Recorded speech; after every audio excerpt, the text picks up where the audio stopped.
Mistreț.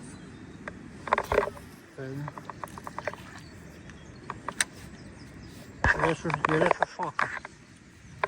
Era șoșoacă. Șoșoacă mângălița. Să se că la primul lanseu. Bă, ce zisei mă că la primul lanseu pe stand? Hai de capul un șad din mare. Ce mint? Că zisei că la primul lanseu pe șadul ăsta. E prima oară când dau cu șad azi. E faină de spăminciou. E mare.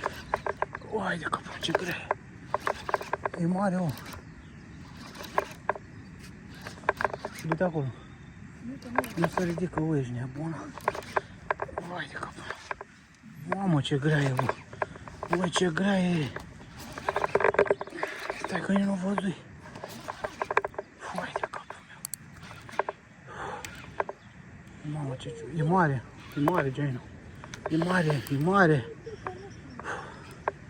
Hai de capul meu. E mare de capul. 90. 90.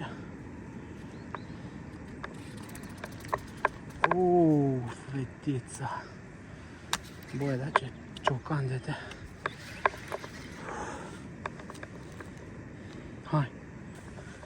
Mare, o. Mare, băi, faină, bă, ce grasă e. Uite, uite aici. Au, ce grasă e să mor eu. Mamă, cât e și asta, du-te, băi, lasă-o, mă, treacu. Și asta e 1 metru, mă. Du-te, scoate creștele repede.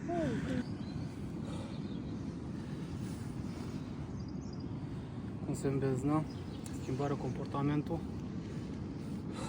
Nu mai vreau deloc papul, gercuri nici atât. Cercai o grămadă de gercuri, nici măcar urmărire, atac, nimic. Pe locul ăsta dădui cu roci. La fel nimic, la primul, exact la primul lanseu cum pusei killer shad. Torpilă, 98 de centimetri. Super gras, super grasă. Imediat pleacă să depună. Hai să o eliberăm.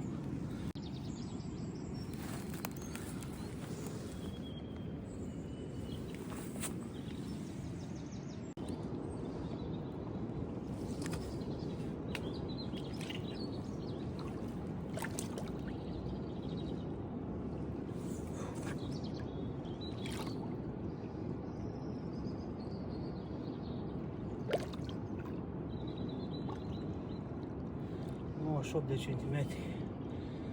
Hai, capul începește el. Data asta pe killer shad.